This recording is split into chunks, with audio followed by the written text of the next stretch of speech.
Hello दोस्तों, मेरा नाम है अंकित और मैं आप सभी का अपने यूट्यूब चैनल पर हार्दिक स्वागत करता हूं। तो आज जो हम लोग क्लास करने वाले हैं, ज्योग्राफी की क्लास करने वाले हैं। और आप ये चैप्टर नंबर देख के अचंभित नहीं हो जाइएगा, क्योंकि नए सिलेबस के अकॉर्डिंग यह जो है चैप्टर 3 है। ठीक है, नए सिलेबस के अकॉर्डिंग चैप्टर 3 है और पुराने सिलेबस के अकॉर्डिंग चैप्टर 4 है।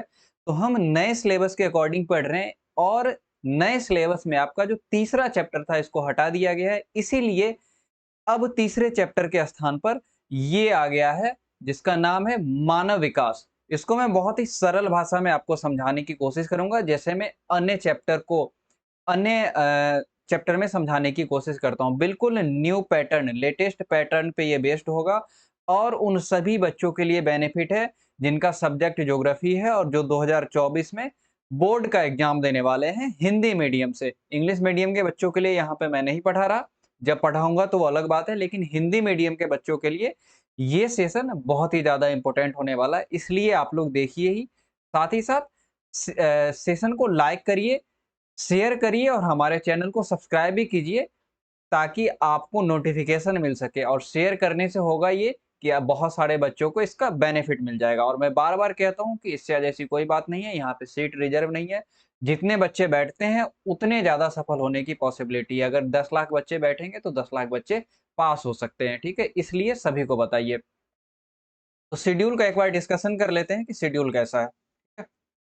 शेड्यूल जो है आप सभी को पता है और बहुत सारे नए-नए बच्चे रोज़ जुड़ रहे हैं हमारे साथ, ये बहुत ही अच्छी बात है।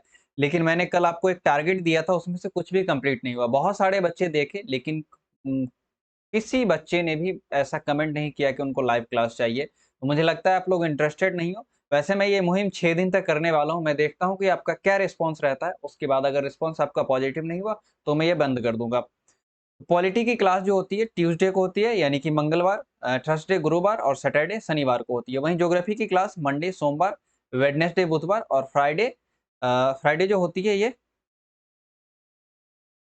शुक्रवार को होती है। तो आज जो है फ्राइडे है और इसके अकॉर्डिंग ज्योग्राफी की क्लास होगी। ज्योग्राफी की क्लास होगी, ठीक है? और ज्योग्राफी की जो क्लास है, इससे पहले 2 चैप्टर कंप्लीट हो चुका है, ठीक है? पहला चैप्टर भी कंप्लीट हो चुका है और दूसरा चैप्टर भी कंप्लीट हो चुका है विद क्वेश्चन आंसर। ऐसा नहीं है कि सिर्फ मैं थ्योरी पढ़ा रहा हूँ, ऑब्जेक्टिव क्वेश्चन आंसर और सब्जेक्टिव क्वेश्चन आंसर नहीं करवा रहा हूँ, सारे सब कुछ करवा रहा हूँ। बशर्ते आप वहां पर जाकर के देखिएगा, उसका लिंक मैं इसी वीडियो के डिस्क्रिप्शन बॉक्स में दे दूंगा। उसके बाद मैंने जो 6 आपको जो मैंने टारगेट दिया था 50 कमेंट का, उसमें से आपका जो है कुछ ही बच्चों का रिस्पॉन्स आया है, जो मेरे लिए बिल्कुल नेगेटिव ही है। कुछ बच्चे 2-4 बच्चे का आया है, तो मैं इससे ज़्यादा प्रभावित नहीं हूँ। इसलिए अगर आप लोग चाहते हैं कि लाइव क्लास हो, आपका क्वेश्चन लूँ और मैं उसका आंसर करूँ, बोर्ड में किस तरह से पैटर्न रहेगा, कैसे-कैसे क्वेश्चन पूछे गए हैं पिछले 5-10 वर्षों में, किस तरह से पैटर्न का चेंज हुआ है, इस सब के बारे में हालाँकि मैं एग्ज़ाम के टाइम में आपको बताऊँगा। लेकिन अगर अभी से आपको जानकारी चाहिए, तो आपको थोड़ा-सा मेहनत करना पड़ेगा, थोड़ा-सा मेहनत मैं भी कर रहा हूँ। आपको शेयर करना पड़ेगा। आप अपने सोशल मीडिया पे व्हाट्सएप, फेसबुक, इंस्टाग्राम पे शेयर कर सकते हैं, ताकि आपके साथ जो जुड़े बच्चे हों, जो 12th में हों, जिनका आर्ट्स सब्जेक्ट है, वो इसको देखें और जुड़ें। और जुड़ने के बाद जब 50 कमेंट हो जाएगा, तो मैं इस क्लास को लाइव कर दूँगा और आपको कमेंट क्या करना है? Live class. तो आज का जो चैप्टर है, मानव विकास चैप्टर 3 या चैप्टर 4 आप कह सकते हैं। इस चैप्टर में हमको क्या-क्या पढ़ना है, पहले उसके बारे में ओवरव्यू ले लेते हैं, जैसे कि हम दूसरे चैप्टर में भी ऐसा करते हैं। तो क्या-क्या पढ़ना हमें? मानव विकास क्या है? यानी कि मानव विकास की जो परिभाषा है, बेसिकली मानव विकास की जो परिभाषा है, इसके बारे में हम लोग बात करने वाले हैं। इसके अलावा विकास की क्या परिभाषा होती है? उसके बाद हम इसमें विकास और वृद्धि 2 ऐसे शब्द हैं जो कई बार एक ही समझे जाते हैं, लेकिन ये दोनों शब्द अलग-अलग होते हैं, इनके मायने अलग-अलग होते हैं। इसके बारे में भी हम बात करेंगे। तो हम किस चीज़ के बारे में बात करेंगे? वृद्धि के बारे में बात करेंगे कि वृद्धि क्या होता है। उसके बाद विकास और वृद्धि में एक सेपरेट अलग से अंतर पे डिस्कशन करेंगे, इस पे क्या अंतर होता है। उसके बाद जो मानव विकास की अवधारणा जो थी, यह क्यों दी गई, किसके द्वारा दी गई? आपने एक अर्थशास्त्री का नाम सुना होगा, डॉक्टर महबूब उल हक, इनके द्वारा दी गई थी और भारत के एक अर्थशास्त्री थे, प्रोफेसर अमर्त्य सेन, इनके द्वारा इस मानव विकास की अवधारणा दी गई थी, इसके बारे में भी बात करेंगे। उसके बाद मानव विकास के जो स्तंभ हैं, मुख्य रूप से जो 4 स्तंभ है, इसके बारे में हम लोग बात करने वाले हैं चैप्टर के अंदर। काफ़ी डिटेल में बात करेंगे, इसलिए पेशेंस के साथ सेशन ज़रूर देखिए। उसके बाद मानव विकास सूचकांक, ह्यूमन डेवलपमेंट इंडेक्स क्या होता है, इसके बारे में बात करेंगे और ह्यूमन डेवलपमेंट इंडेक्स के आधार पर देशों का जो वर्गीकरण किया जाता है, इसके बारे में बात करेंगे। जो उच्च आय वाले देश, निम्न आय वाले देश, या जो भी है, एक ओवरव्यू मैंने दे दिया, जो भी है इस सब के बारे में हम लोग चैप्टर के अंदर बात करने वाले हैं। तो चलिए देख लेते हैं, चैप्टर की शुरुआत करते हैं हम लोग। सबसे पहले मानव विकास की परिभाषा से पहले हम लोग देखेंगे कि एक्चुअल में विकास क्या होता है, डेवलपमेंट क्या होता है। किसी भी समाज में हम या आप रहते हैं, हम अपने समाज में रहते हैं, आप अपने समाज में रहते होइएगा, या कोई क्षेत्र है, कोई प्रदेश है, कोई देश है, कोई जिला है। इसमें अगर किसी भी प्रकार का सकारात्मक परिवर्तन होता है, जिस परिवर्तन की वजह से प्रकृति और मानव दोनों को दोनों बेहतर हो सकते हैं। प्रकृति भी बेहतर हो सकती है, मानव भी बेहतर हो सकता है। इसको ही हम विकास कहेंगे, इसको ही हम इंग्लिश में डेवलपमेंट कहेंगे। मानव की बेहतरी कैसी होगी? मानव को स्वास्थ्य सुविधाएँ अच्छी दे करके, स्वास्थ्य सुविधा, शिक्षा, उसके बाद उसको रोज़गार दे करके, इस सब संसाधन को उपलब्ध करवा करके मानव की बेहतरी की जा सकती है। प्रकृति की बेहतरी कैसे की जाएगी? मानव जो पॉल्यूशन फैलाता है, जो प्रदूषण फैलाता है, उस पे कंट्रोल कर सकता है। क्लाइमेट चेंज के इतने सारे अभी बहुत सारे न्यूज़ में रहते हैं। क्लाइमेट चेंज न्यूज़ में रहता है, तो क्लाइमेट चेंज को कम करके धीरे-धीरे कार्बन की जो खपत है, इसको कम करके, कार्बन डाइऑक्साइड की खपत कम करके, कार्बन मोनोऑक्साइड की खपत कम करके प्रकृति को बेहतर कर सकता है, रहने लायक बना सकता है। एग्जाम्पल में लेते हैं, जीवन की गुणवत्ता, उपलब्ध अवसर और स्वतंत्रता मानव के संदर्भ में कह सकते हैं, वहीं प्रकृति के संदर्भ में मैंने आपको बता दिया। तो उम्मीद करता हूँ कि विकास की जो परिभाषा है, अगर 2 नंबर में आपसे पूछेगा, तो आप इसका जवाब दे सकते हैं। विकास के बाद हम लोग बात करेंगे मानव विकास किसको कहते हैं। मानव विकास जो है, यानी कि मानव जो डेवलपमेंट करता है, तो मानव का जो विकास है ये रुकता नहीं है। यह एक निरंतर चलने वाली प्रक्रिया होती है। मानव जब अपनी माँ के गर्भ में रहता है, उस समय से लेकर जब मानव की मृत्यु हो जाती है, उस समय तक मानव में विकास धीरे-धीरे होती रहती है। हाँ, एक समय के बाद मानव में विकास दिखना बंद हो जाता है, लेकिन वह होता रहता है। इस प्रक्रिया में क्या होता है कि जो जन सामान्य के विकल्प हैं, इसका विस्तार किया जाता है। मानव का जो विकल्प है, मानव के सामने जो विकल्प है, स्वास्थ्य का, शिक्षा का, रहन-सहन का, बसने का, खाने का, अपनी लाइफ़स्टाइल को अच्छा करने का, इसका विस्तार किया जाता है। जिससे क्या होता है कि मानव का जीवन आसान हो सकता है, और जब मानव का जीवन आसान हो जाएगा, तो वो कहीं न कहीं उन्नत हो जाएगा और प्रगति की ओर जाएगा। तो मानव विकास का यही डेफ़िनिशन है। तो मैं उम्मीद करता हूँ, देखिए मैं टू द पॉइंट बात करने वाला हूँ, मैं इधर-उधर की बात नहीं करने वाला हूँ, इसलिए हो सकता है कि आपको ये लगे कि सर सीधा बात करते हैं। एग्ज़ाम्पल भी मैं देता हूँ आपको, एग्ज़ाम्पल लिखा हुआ नहीं है, लेकिन मैं बात करके बातों के माध्यम से ओरली मैं आपको एग्ज़ाम्पल बताता हूँ कि कैसे-कैसे क्या हो सकते हैं। शब्दों के जो मतलब है वो मैं आपको बताने की कोशिश करता हूँ। तो टू द पॉइंट सेशन रहने वाला है, कुछ इधर-उधर की बात नहीं होगी। हमारे पास समय कम है, और मैंने आपसे कहा है कि सितंबर तक में मैं सिलेबस कंप्लीट कर दूँगा, ताकि अक्टूबर तक में, माफ़ कीजिएगा, अक्टूबर तक मैं कंप्लीट कर दूँगा, ताकि नवंबर, दिसंबर और जनवरी, ये जो 3 महीने होते हैं, इस 3 महीने में हम लोग बहुत ही जम के रिवीजन करने वाले हैं, ताकि कहीं से भी क्वेश्चन हमारा छूट नहीं जाए। इसलिए अभी समय कम है, क्योंकि ये जून ऑलमोस्ट खत्म होने वाला है, तो जुलाई, अगस्त, सितंबर और अक्टूबर 4 महीने हमारे पास बचे हैं। इन 4 महीनों में हमारा सिलेबस भी कंप्लीट करना है, क्वेश्चन आंसर भी करने हैं, उसके बाद रिवीजन भी करना है, इसलिए टू द पॉइंट क्लास चलने वाली है, ठीक है? उसके बाद हम लोग वृद्धि के बारे में बात करेंगे। वृद्धि का सीधा संबंध जो है मात्रा में परिवर्तन है। जैसे जैसे किसी नगर की जनसंख्या, अभी मान लीजिए किसी नगर, प्रदेश, देश या क्षेत्र की जनसंख्या मान लीजिए 10,000 है। 10,000 है। कुछ वर्षों के बाद यह जनसंख्या 20,000 हो गई। तो क्या हो गया? जनसंख्या में वृद्धि हुआ, ठीक है? यानी कि जनसंख्या के मात्रा का अर्थ है संख्या, क्वांटिटी, इंग्लिश में इसको क्वांटिटी बोलते हैं। तो क्वांटिटी में जो परिवर्तन आया, इसी को हम वृद्धि कहेंगे। हो सकता है कि उस प्रदेश की जनसंख्या 10,000 हो और बाद में जाकर 8,000 हो जाए। किसी कारणवश घट जाएगी। और जनसंख्या परिवर्तन के जो कारक है ये मैंने अपने पिछले चैप्टर में आपको पढ़ाया है। तो यह जो परिवर्तन है यह पॉजिटिव भी हो सकता है यानी कि धनात्मक भी हो सकता है जिसको हम सकारात्मक कहते हैं, और ऋणात्मक भी हो सकता है, निगेटिव भी हो सकता है। तो मैं उम्मीद करता हूं कि आपको चीजें समझ में आ गई होंगी, बातें समझ में आ गई होंगी।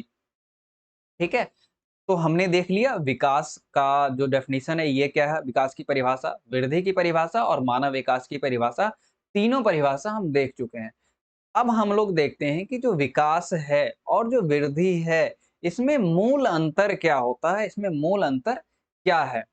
इस दोनों का दोनों का जो संबंध है, विकास और वृद्धि, दोनों समय के संदर्भ में परिवर्तन को इंगित करते हैं। यानी कि किसी क्षेत्र में अगर वृद्धि हो तो साथ ही साथ विकास भी होता है, लेकिन ऐसा जरूरी नहीं है। बस मैं आपको समझा रहा हूं कि वृद्धि हो तो विकास भी होता है। ठीक है, जब वृद्धि के साथ साथ विकास भी होता है तो इसे विकास युक्त वृद्धि कहा जाता है। वहीं जब वृद्धि के साथ साथ विकास नहीं होता तो इसको विकासहीन वृद्धि कहा जाता है, और ये दोनों जो है समय के संदर्भ में परिवर्तित होते हैं। वृद्धि भी समय के अनुकूल परिवर्तित होती है, समय के साथ साथ परिवर्तित होती है, जैसे कि मैंने जनसंख्या का एग्जाम्पल दिया, और विकास भी धीरे धीरे समय के अनुसार परिवर्तित होते रहता है।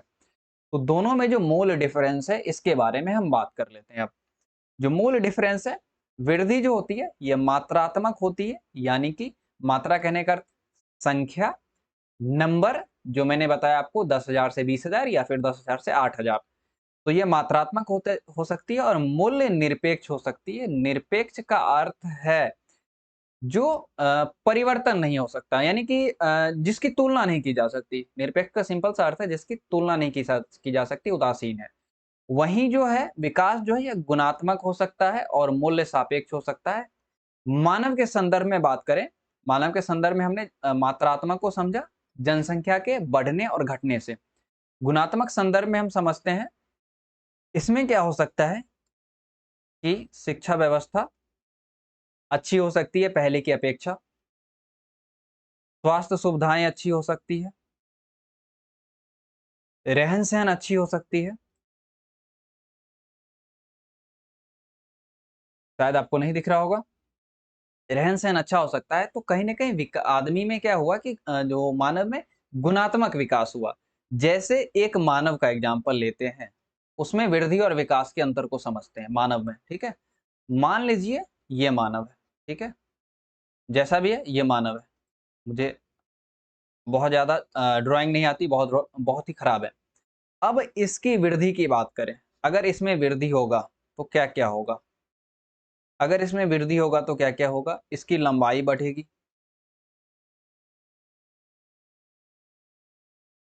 जो संख्या में हो सकता है, जिसको हम काउंट कर सकते हैं। वहीं इसका जो अगर विकास होगा, वहीं इसका जो अगर विकास होगा तो क्या क्या हो सकता है, इसको मानसिक विकास हो सकता है, शारीरिक विकास हो सकता है, सामाजिक विकास हो सकता है, इस तरह का विकास हो सकता है। उसके संदर्भ में हम बात करें, उसके अंतर्गत बात करें तो इसको अच्छी शिक्षा सुविधाएँ इसको बेहतर मिल सकती है, जिससे इसका डेवलपमेंट हो सके। इसको स्वास्थ्य सुविधाएँ मिल सकती है, जिससे ये स्वस्थ रह सके, काम कर सके। उसके बाद इसको और सारी सुविधाएँ मिल सकती हैं, जैसे एक मानव को कैसे मिल सकती है, वहाँ जहाँ पे ये रह रहा है, वहाँ पे साफ-सफाई हो सकती है, ठीक है? जिससे इसकी लाइफ़स्टाइल जो जीवन आयु है, जीवन प्रत्याशा है, ये बढ़ सके। तो मानव के संदर्भ में हम कह सकते हैं कि मानव के संदर्भ में हम कह सकते हैं कि वृद्धि और विकास ये दोनों अलग-अलग चीज़ें हैं, और वृद्धि का सीधा संबंध किससे है? क्वांटिटी से है, मात्रा से है, और विकास का सीधा संबंध किससे है? क्वालिटी से है, गुण से है उसके, ठीक है? इसलिए इसको गुणात्मक कहा गया है। तो मैं उम्मीद करता हूँ आपको समझ में आ गया होगा, ठीक है? उसके बाद ये जो है वृद्धि ऋणात्मक और धनात्मक दोनों हो सकता है, जो मैंने अभी आपको बताया 10,000 से 20,000 और 10,000 से फिर 8,000। लेकिन जो विकास है ये हमेशा धनात्मक ही होगा, हमेशा पॉजिटिव ही होगा। एक समय अवधि में यह परिवर्तित हो जाता है, यानी कि कुछ समय में जनसंख्या 10,000 से 20,000 हो जाएगी और कुछ समय में जनसंख्या 10,000 से 8,000 हो सकती है। यह भी परिवर्तित होता है, लेकिन एक समय अवधि के अनुसार। शिक्षा पहले कुछ और थी, बाद में कुछ और हो गई। स्वास्थ्य की व्यवस्था पहले कुछ और था, बाद में कुछ और हो गया। रहन-सहन की दशाएँ पहले कुछ और थी, लेकिन बाद में कुछ और हो गया। ये जो 3 शब्द हैं, ये हमेशा आने वाले हैं इस चैप्टर में, क्योंकि मानव का जो बेसिक है, यही सब चीज़ें होती है। स्वास्थ्य, शिक्षा, आवास, कपड़ा, भोजन, यही सब तो मानव का क्या है? मानव की बेसिक नेसेसिटी है, बेसिक ज़रूरतें हैं। ये सब शब्द आपको इस चैप्टर में बार-बार सुनने को मिल सकते हैं। उसके बाद हम बात करते हैं मानव विकास की जो अवधारणा थी, मानव विकास की जो अवधारणा थी नहीं, एक्चुअल में है। तो मानव विकास की जो अवधारणा है, यह जो है कैसे दी गई और मतलब क्यों दी गई और किसके द्वारा दी गई? देखिए, पहले विकास का जो स्तर था, मैं ऐसे लिख दूँ,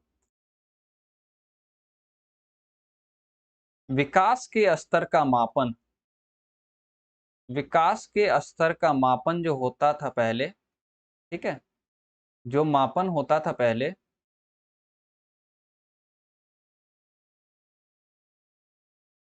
जो पहले होता था, मुझे लिखना है इसलिए शायद मेरा फेस आपको नहीं दिखेगा। जो पहले होता था और जो 1990 के 1990 के दशक से जो होने लग गया, 1990 के दशक से पहले क्या होता था, दशकों पहले, जो विकास का स्तर था, इसको जो मापा जाता था, यह किसी देश की आर्थिक वृद्धि के संदर्भ में मापा जाता था। कैसे मापा जाता था? कैसे मापा जाता था? किसी देश की आर्थिक वृद्धि के संदर्भ में मापा जाता था।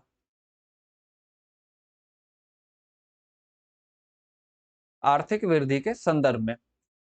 अगर ये आर्थिक वृद्धि के संदर्भ में मापा जाएगा, तो इसके केंद्र में कौन होगा?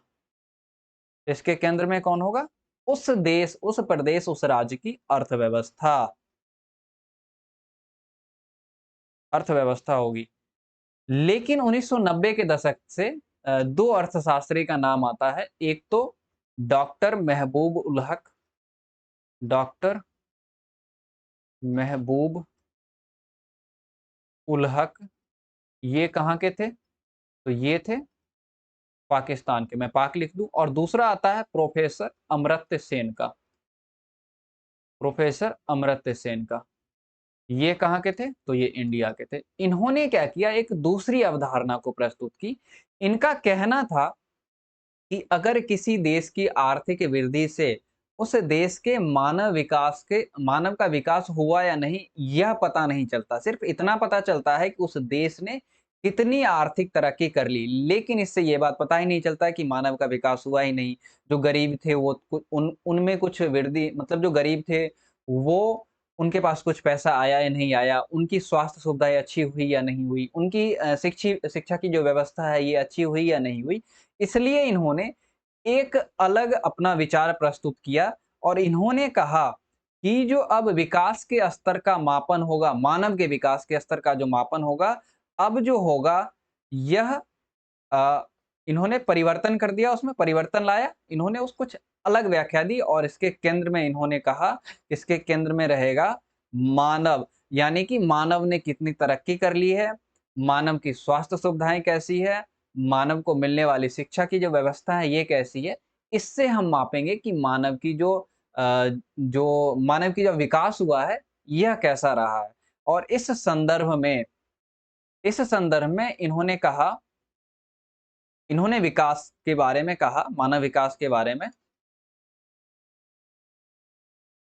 मानव विकास के बारे में क्या कहा कि जो लोगों के विकल्पों में वृद्धि करता हो तथा उसके जीवन में सुधार लाता है। अगर मैं लिख दूं यहाँ पे, जो लोगों के विकल्पों में वृद्धि करता हो तथा उनके जीवन में सुधार लाता हो।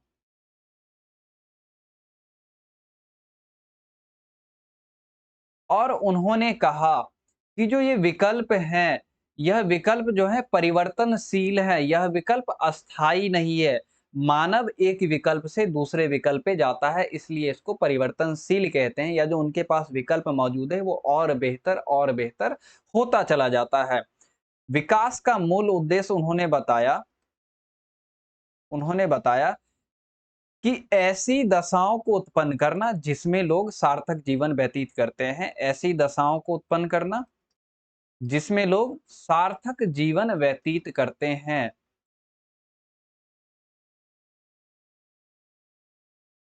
सार्थक जीवन व्यतीत करते हैं या कर सकें, व्यतीत कर सकें, ठीक है?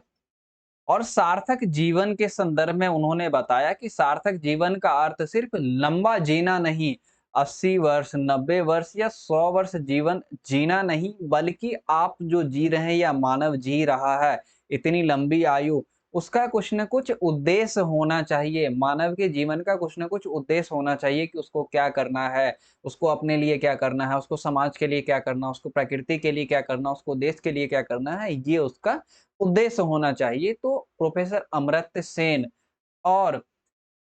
अमर्त्य सेन, 1 मिनट।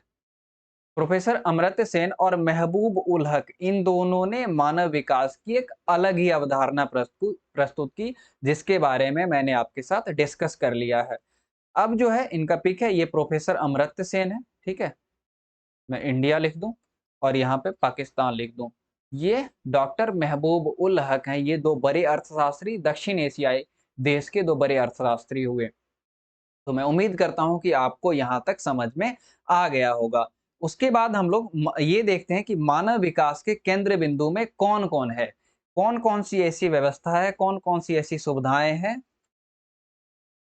जिसके होने से मानव का विकास हो सकता है। तो स्वास्थ्य सुविधाएँ, अगर मानव स्वस्थ रहेगा, तो क्या करेगा? काम करेगा, धीरे-धीरे वो काम करेगा, पैसा कमाएगा, जिससे उसकी आर्थिक स्थिति, उसके परिवार की आर्थिक स्थिति और बेहतर हो सकती है। उसके बाद मानव शिक्षित होगा, मानव जब शिक्षित होगा, तो क्या करेगा? धीरे-धीरे खोज करेगा, रिसर्च करेगा, अपनी शिक्षा की वजह से ही वो क्या कर सकता है? बिज़नेस कर सकता है, नौकरी कर सकता है, तो इससे क्या होगा? उसका विकास होगा।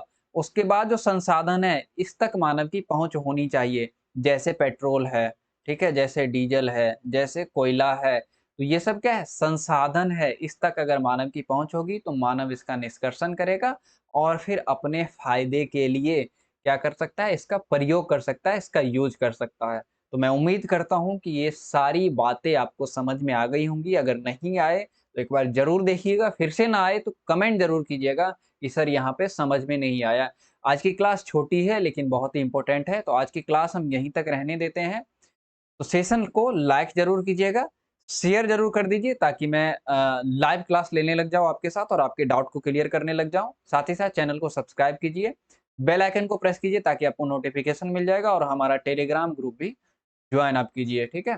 ताकि आपको वहाँ से भी नोटिफ़िकेशन मिल जाए और कमेंट ज़रूर कीजिएगा कि आपको सेशन कैसा लगा। तो आज यहीं तक रहने देते हैं, फिर से मिलते हैं अपने नेक्स्ट क्लास में, तब तक के लिए आपका धन्यवाद।